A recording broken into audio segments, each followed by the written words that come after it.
श्लोक 38. त्वमादिदेवः पुरुषः पुराणस्त्वमस्य विश्वस्य परन्निधानं वेत्तासि वेद्यं च परं च धाम त्वया ततं विश्वमनंतरूप. अर्थ: तुम्ही आदिदेव, तुम्ही पुराण पुरुष, तुम्ही या जगाचे परम आधार, तुम्ही ज्ञाते आणि तुम्हीच ज्ञेय आहात, तुम्हीच सर्वश्रेष्ठ स्थान आहात. हे अनंत रूपा, तुम्हीच हे जग विस्तारले अथवा व्यापलेले आहे. विवरण: अर्जुन भगवंताची स्तुती करीत आहे. आपणच ते पुराण पुरुष, परनिधान, अनंत, वेत्ता, वेद्यंच असे आहात. आपण या सर्व जगताचे परमधाम आहात, आधारसुद्धा आहात. त्वमादिदेव पुरुष पुराण. आपण सर्व देवदेवतांचे आदिदेव असून पुराण पुरुष आहात. पुराण म्हणजे अगदी प्राचीन काळापासून, म्हणजे पूर्व, आज म्हणजे आलेला. खरोखरच हा पुरुष अगदी प्राचीन काळापासून आलेला आहे. त्याचा उगम केव्हा झाला ते कोणालाच कळत नाही.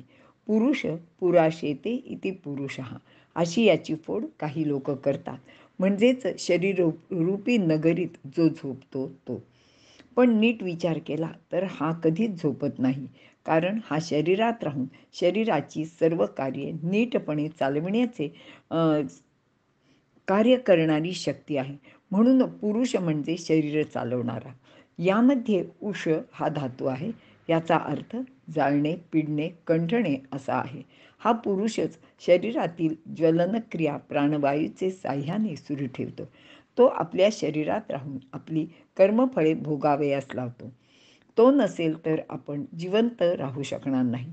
म्हणूनच पुरुष म्हणजे शरीरात राहून क्रिया घडविणारी शक्ती असा याचा अर्थ आहे. तो पुरुष म्हणजेच भगवान आपणच आहात असे अर्जुन इथे म्हणत आहे. त्वमस्य विश्वस्य परन्निधानम. या जगात सर्व गोष्टींचा आधार असलेला तोच एकमेव असा आहे. वेत्तासी वेद्यंच. ज्ञाता आणि ज्ञेय सुद्धा तोच आहे. जो ज्ञाता आहे तो आपणच. आपल्याला जाणण्याचा प्रयत्न करीत असतो. येथे दुसरा कोणीच नसल्याने तो स्वतः जाणणारा आणि स्वतःच जाणण्याजोगी वस्तू म्हणजे ज्ञेय आहे. तो स्वतः ज्ञानस्वरूपही आहे. म्हणूनच ज्ञाता, ज्ञेय आणि ज्ञान हे सर्व काही तोच म्हणजे भगवंत, म्हणजेच तुम्ही आहात असे अर्जुन इथे भगवंताला सांगत आहेत. परंच धाम त्वया ततं विश्वमनंतरूप. तोच परमधाम आहे. परम म्हणजे श्रेष्ठ, धाम म्हणजे घर.